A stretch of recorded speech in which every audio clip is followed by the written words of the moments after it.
ABN channel news channel Radhakrishna గారు, మీరు print media Andhra Jyothi పేపర్ని కూడా మీరు నడుపుతున్నారు. మీరు బాండ్ జర్నలిస్ట్ అని చెప్పుకుంటున్నారు. మీరు అంత గొప్ప జర్నలిస్ట్ అయినప్పుడు, అధినేత అయినప్పుడు, మీరు జాతీయ భావాల పట్ల, రూపాల పట్ల మేము చేస్తున్నటువంటి పోరాటాన్ని మీరు ఎందుకు ఎంకరేజ్ చేయలేదు? ఎందుకు ఆ సబ్జెక్ట్ని టేకప్ చేయలేదు? ఈరోజు గల్లీ నుంచి ఢిల్లీ వరకు సిల్లీగాలకి తగిన గౌరవం మన జాతీయ భావాలకి, రూపాలకి ఎందుకు లేదు? ఈ రోజున జాతీయ పతాక స్ఫూర్తి చరిత్రతో మనం స్వతంత్రాన్ని తెచ్చుకొని అటువంటి స్ఫూర్తి చరిత్రని గౌరవించకుండా మన భారతదేశంలోనే మన భారతీయుల మధ్యన జాతీయ భావాలకి, రూపాలకి విలువలు లేవంటే ఎలా? సార్, ఒక మతపరమైనటువంటి జెండాకి మన భారతదేశంలో రెస్పెక్ట్ ఉంది. ఈ దేశానికి స్వతంత్రాన్ని సైతం తెచ్చిపెట్టిన జాతీయ పతాక స్ఫూర్తి చరిత్రకి గౌరవం లేదంటే ఎలా? మనం భారతీయులమైనా? మన భారతీయత, జాతీయత, విశ్వసనీయతని ఏ కొలమానాలతో కొలుస్తున్నారు? ఒకవేళ మీ కొలమానాలు వేరైతే ఒకసారి మాకు కూడా చెప్పండి, మేము కూడా మార్చుకుంటాం. సార్, మీ విశ్వసనీయతని మీరు మర్చిపోయి మీ భారతీయత, జాతీయత పట్ల మీరు అగౌరవంగా నడుచుకుంటూ మీరు స్వచ్ఛ భారతీయుడని చెప్పుకుంటున్నారే, మీ కొలమానాలు ఏంటి సార్? మిమ్మల్ని ప్రశ్నిస్తే మా మీద నెగిటివ్ వైబ్రేషన్స్ తోటి ఫైటా? సార్, మీకు ఎన్నోసార్లు మీ పార్టీ, మీ ఛానల్ ఆఫీస్కి వచ్చాను, మీ పర్సనల్ ఆఫీస్కి వచ్చాను, ఏబీ ఆంధ్రజ్యోతి ఆఫీస్కి వచ్చాను. మీరు ఉచిత సలహాలు ఇచ్చారే కానీ ఈ యొక్క చరిత్రల పట్ల మీరు ఏమైనా స్పందించారా? సార్, మీరు రాజకీయ జెండాలకు ఇచ్చినటువంటి ప్రిఫరెన్స్ జాతీయ జెండాకి ఎందుకు సార్ మీరు ప్రిఫరెన్స్ ఇవ్వట్లేదు? సార్, మీరు ఏ విధంగా సార్ స్వచ్ఛ భారతీయుడు అని చెప్పుకుంటున్నారు? ఏ విధంగా బాండ్ జర్నలిస్ట్ అని చెప్పుకుంటున్నారు? అసలు జర్నలిజం అంటే ఏంటో మీకు తెలుసా? సార్, ప్రభుత్వానికి, ప్రజలకి మధ్య వారధిగా పనిచేయాల్సినటువంటి మీడియా వ్యవస్థ, మీడియా సంస్థ, దాన్ని నడిపే ఒక జర్నలిస్ట్గా కానీ లేదంటే ఒక అధినేతగా కానీ మీకు సిగ్గనిపించట్లేదా? ఈ చరిత్రల కోసం మన భారతదేశంలో, మన తెలుగు రాష్ట్రాల్లో ఉద్యమాలు చేయాలా? Sir, Prajapati patriotic trust and society, south India front, army, ఎన్జిఓల సంయుక్తంగా ఈ యొక్క జాతీయ భావాల పట్ల, రూపాల పట్ల ప్రతి పౌరుడు విధేయత కలిగి ఉండాలి. దేశభక్తి అంటే అది భావన కాదు, బాధ్యత అని మేము ప్రజల్లోకి తీసుకెళ్తుంటే, మేము పోరాటం చేస్తుంటే, ఉద్యమ రూపంతో పోరాటం చేస్తుంటే కనీసం ప్రజలకి తెలియజెప్పాల్సిన బాధ్యత కూడా మీకు లేదా? సార్, ఈరోజు రాజకీయ జెండాలకి క్రమం తప్పకుండా ఆవిర్భావ దినోత్సవాలు జరుగుతున్నాయి. జాతీయ జెండాకి ఆవిర్భావ దినోత్సవం జరపట్లేదు. దీన్ని ప్రశ్నించాల్సినటువంటి ఇంగిత జ్ఞానం మీ మీడియా వ్యవస్థకి లేదా? సార్, మీరు రెండు మీరే అంటున్నారు కాబట్టి, బాండ్ జర్నలిస్ట్ అంటున్నారు కాబట్టి, అధినేత అని అంటున్నారు కాబట్టి, ఆంధ్రజ్యోతి పేపర్ అలాగే ఆంధ్ర ఏబిఎన్ న్యూస్ ఛానల్కి మీరే అధినేత అంటున్నారు, జర్నలిస్ట్ అంటున్నారు, బాండ్ జర్నలిస్ట్ అంటున్నారు కాబట్టి మిమ్మల్ని నేను ప్రశ్నిస్తున్నాను. మిమ్మల్ని కలిశాను కూడా, ఎన్నోసార్లు కలిశాను. మీరు ఉచిత సలహాలు ఇచ్చారు. ఎవరెవరు వస్తారు, ఎంతమంది వస్తారు, ఏ నాయకుడు వస్తారు. సరే, ఇది ఎవరి కోసమో మైలేజ్ ఇవ్వటానికి కాదు సార్ ఈ పోరాటం. ఈ సబ్జెక్టుని గుర్తు చేసుకొని, గౌరవించుకొని, 100 ఏళ్ళు నిండిన ఈ స్ఫూర్తి చరిత్రలకి శతవార్షికోత్సవ వేడుకలు జరుపుకోవడం ప్రతి భారతీయుడు జన్మ హక్కు, నైతిక హక్కు, రాజ్యాంగ హక్కు. ఈ హక్కులను కాలు రాస్తున్నటువంటి నాయకులు ఎవరు? ఈ దేశాన్ని పాలిస్తున్నటువంటి పాలకులు ఎవరు? వాళ్ళ ఐడెంటిటీలు ఏంటి? సో మన భారతీయత, జాతీయత, విశ్వసనీయత చరిత్రల పట్ల మన భారతదేశంలోనూ మన భారతీయుల మధ్యనే వీటికి అగౌరవం ఏంటి? ఆజాద్గా 75లో 1 రూపీ కూడా బడ్జెట్ ఇవ్వలేదు. కేవలం బ్రిటిష్ స్టాంప్ని మాత్రమే కౌంటింగ్ వేస్తూ ఆజాద్గా 75 జరిపారు. పుణ్యానికి వచ్చింది ఆజాద్గా 75? చెప్పండి సార్. జాతీయ పతాక స్ఫూర్తి చరిత్రతో ఎంతోమంది వీరులు త్యాగాల ఫలితంగా మనకు వచ్చింది. మరి ఆ స్ఫూర్తికి, ఆ యొక్క దీనికి రెస్పెక్ట్ లేదా? సరే, ఆజాద్గా 75లో అఫీషియల్గా జాతీయ పతాకాన్ని విజయవాడ జింకానా గ్రౌండ్లో ఫస్ట్ ఫ్లాగ్ ఎగిరినటువంటి ప్లేస్లో అఫీషియల్గా ఫ్లాగ్ కూడా ఎగరేయలేదు. సరే, ఆజాద్గా 75 పేరు మీద ఒక కుట్రపూరితమైనటువంటి ప్రోగ్రాం జరిగింది. 100% సౌత్ సబ్జెక్టులకి అన్యాయం జరిగింది. స్టిల్ ఈరోజు కూడా సౌత్కి అన్యాయం జరుగుతూనే ఉంది. చరిత్రల పరంగా అన్యాయం జరుగుతుంది, బడ్జెట్ల పరంగా అన్యాయం జరుగుతుంది, సంస్కృతుల పరంగా అన్యాయం జరుగుతుంది. అన్ని రకాలుగా అన్యాయం చేస్తూనే ఉన్నారు, అనాదిగా అన్యాయం చేస్తూనే ఉన్నారు. ప్రశ్నిస్తే దేశ విభజనను మాట్లాడతారా? మీరే కదా సార్ సౌత్కు సంబంధించినటువంటి బ్యాంకులన్నీ తీసుకొని పోయి నార్త్ బ్యాంకులో విలీనం చేసుకున్నారు. అంటే రేపు మార్నింగ్ మా సౌత్ ప్రజలు వాళ్ళ డబ్బులు వాళ్ళకి కావాలని అడిగితే మీ దగ్గర మోకరిల్లి తీసుకోవాలా నార్త్ ప్రజల దగ్గర? సిగ్గుందా? ఈ దేశాన్ని ప్రొటెక్ట్ చేయాల్సినటువంటి ప్రధానమంత్రి నరేంద్ర మోడీ గారు డిమానిటేషన్ జిఎస్టీ లెక్క ఉద్దేశం ఏంటి? ప్రజలందరినీ బిచ్చగాలం చేసి అన్నమో రామచంద్రాన్ని రోడ్డును పడేసి మీరు చేస్తున్నటువంటి రాజకీయం ఏంటి? ఈరోజు మనుషుల మధ్య మానవత్వాన్ని చంపేసి, మానవ సంబంధాలు చంపేసి, ఆర్థిక సంబంధాలతో ముడిపెడుతున్నటువంటి నీచ రాజకీయం కాదా మీది? సరే, ఇవన్నీ పక్కన పెట్టండి. జాతీయ భావాల పట్ల, రూపాల పట్ల మీ వివక్షత ఏంటి సార్? ఈరోజు మీ కారణంగా చంద్రబాబు నాయుడు ఈ చరిత్రను ఇంప్లిమెంట్ చేస్తానని చెప్పినటువంటి చంద్రబాబు నాయుడు, తెలుగువాడి ఆత్మగౌరవం పునాదుల మీద ఉన్నటువంటి చంద్రబాబు నాయుడు, అతని పార్టీ ఈ చరిత్రలు కమిట్మెంట్ ఇచ్చినటువంటి పర్సన్సే ఈరోజు కూటమి మత్తులో సింహాసనం కోసం, మీరు జాతీయ భావాలకి విరుద్ధమని ఈ చరిత్రలను ఇంప్లిమెంట్ చేయడం ఆపేశారు. మమ్మల్ని కలవనీయకుండా మెయిన్ గేట్లు వేస్తున్నారు. మా మీద వైసీపీ ముద్ర అని ప్రతిపక్షాల ముద్రలు వేస్తున్నారు మా మీద. సార్, ఇది ఏ కోవకి సంబంధించిన రాజకీయం సార్? ఇది మాది రాజకీయ పోరాటం కాదు. 150 కోట్ల భారతీయుల ఆత్మగౌరవ పోరాటం.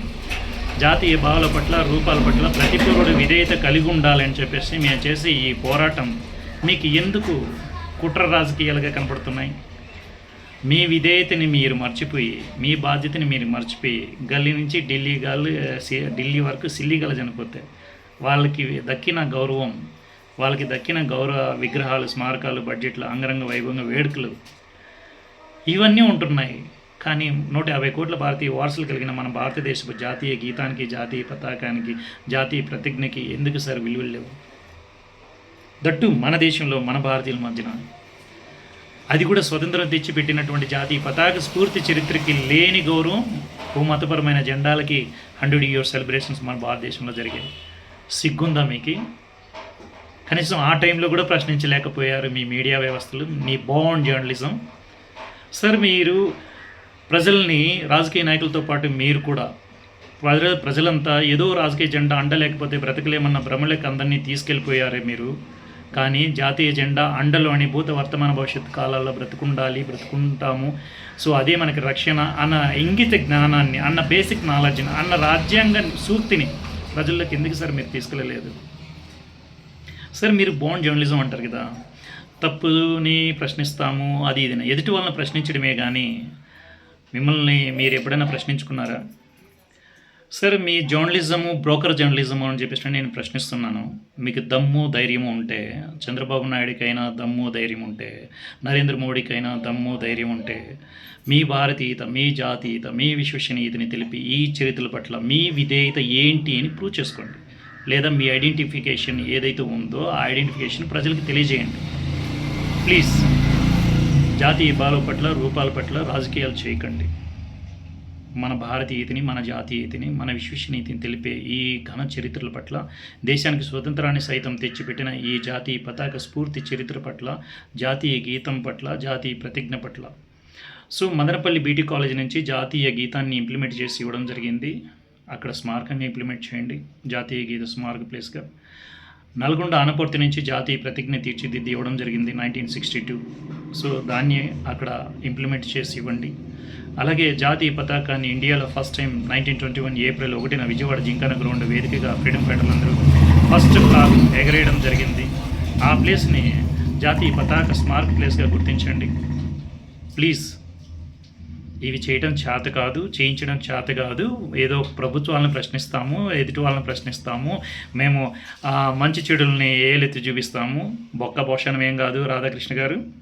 మీకు నచ్చని వ్యక్తులపై మీరు ఆస్త్రాలు వేయడం తప్ప, మీకు నచ్చని వ్యక్తుల మీద డిబేట్లు పెట్టడం తప్ప, మీరు ఈ దేశానికి కానీ, దేశ ఔన్నత్యానికి కానీ, లేదా రాష్ట్రానికి కానీ మీరు పీకింది ఏంటి? రాధాకృష్ణ గారు, మేము అడుగుతున్నాం, ప్రజాపతి నేషనల్ ఫైటర్గా, నేషనల్ అవేర్నెస్ బిల్డర్గా నేను అడుగుతున్నాను మిమ్మల్ని, సిగ్గుందా మీకు? కడుపుకు అన్నం తింటున్నారా? మీ బోర్న్ జర్నలిజాన్ని ఒకసారి ప్రశ్నించుకోండి. మాకు ఏమేమి సమాధానాలు చెప్పారు, ఏమేమి ప్రశ్నలు వేశారు, మీరు నడిచి వచ్చారా మాతోటి? మీ జర్నలిస్టులు ఎవరైనా కానీ వచ్చి మీ పోరాటం చాలా గొప్ప పోరాటం, దేశ ఔన్నత్య పోరాటం, దేశభక్తి పోరాటం అని చెప్పి వాళ్ళు కవరేజ్ చేసి మీకు పంపిస్తే మీరు టెలికాస్ట్ చేశారా? చేశారా? అంతెందుకు, మొన్న ఏప్రిల్ 1వ తారీఖున మీ ఏబిఎన్ ఛానల్ గ్రౌండ్కి వచ్చింది. సో గ్రౌండ్కి వచ్చి షూట్ చేసింది. 105వ సంవత్సరంలో అడుగుపెట్టిన జాతీయ పతాక ఆవిర్భావ దినోత్సవ సందర్భంగా అక్కడ పతాకాన్ని Prajapati patriotic trust and society, south India front, army, ఎన్జిఓలు సంయుక్తంగా కొంతమందిని స్టూడెంట్స్ తోటి, శారదా స్కూల్ స్టూడెంట్స్ తోటి, అక్కడ ఉన్నటువంటి కొంతమంది ఎన్జిఓలతోటి పిలిపించి, వాళ్ళందరినీ పిలిపించి, అతిథులుగా పిలిపించి అక్కడ ఫ్లాగ్ ఎగిరేయడం జరిగింది. ఇలా ప్రతి 14 సంవత్సరాలుగా నేను ఈ ప్రోగ్రాం కంటిన్యూగా చేస్తున్నాను. కానీ ఎప్పుడూ మీరు స్పందించలేదు. ఇప్పటికీ వాటికి రెస్పెక్ట్ ఇవ్వలేదు. బోడి మీరు స్వచ్ఛ భారతీయుడు అని చెప్పుకుంటారు. రాధాకృష్ణ గారు, సిగ్గుందా మీకు అసలు? తెలుగువాడు ఆత్మగౌరవం అంటే ఏంటో తెలుసా? ఈ 3 చరిత్రల్ని మన తెలుగు వాళ్ళే, మన పూర్వీకులే తీర్చిదిద్దిచ్చారండి. అదనే తెలుసా? నల్గొండ అనపర్తి నుంచి పడిమల్లి వెంకట సుబ్బారావు మన తెలుగువాడే. పింగిలి వెంకయ్య విజయవాడ, మచిలీపట్నం, పెద్ద కల్లెపల్లి, యార్లగడ్డ, పింగిలి వెంకయ్య మన తెలుగువాడే.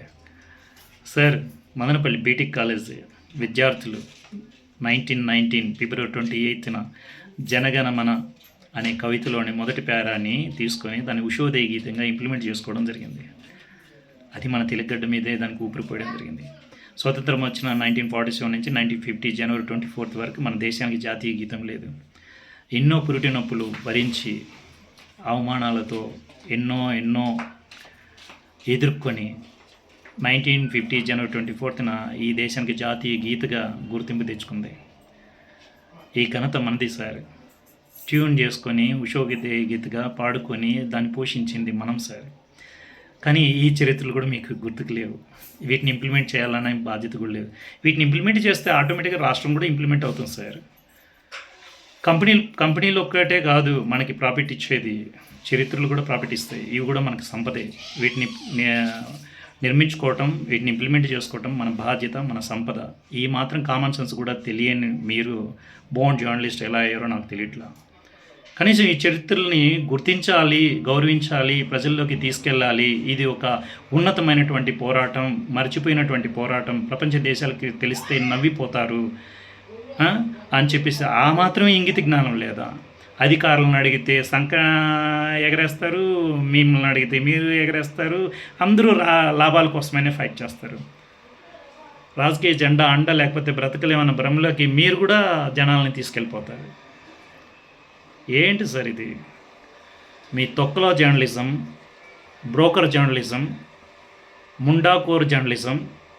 రాధాకృష్ణ గారు, మీరు ఒక దేశద్రోహి అని నేను డైరెక్ట్గా చాలా డైరెక్ట్గా మాట్లాడుతున్నాను. రాధాకృష్ణ గారు ఒక ముండాకోర్ జర్నలిజం, బ్రోకర్ జర్నలిజం, పడకల జర్నలిజం, ఒక దేశద్రోహంతో కూడుకున్నటువంటి జర్నలిజం. మీ జర్నలిజం వ్యక్తిగతమైనటువంటి వేదికగా మారింది. జర్నలిజం అనేది వ్యక్తిగతానికి సంబంధించింది కాదు, వ్యక్తిగత వేదికకి సంబంధించింది కాదు. మీరు మతాలకి, ప్రాంతాలకి, భాషలకి, సంస్కృతులకి అతీతంగా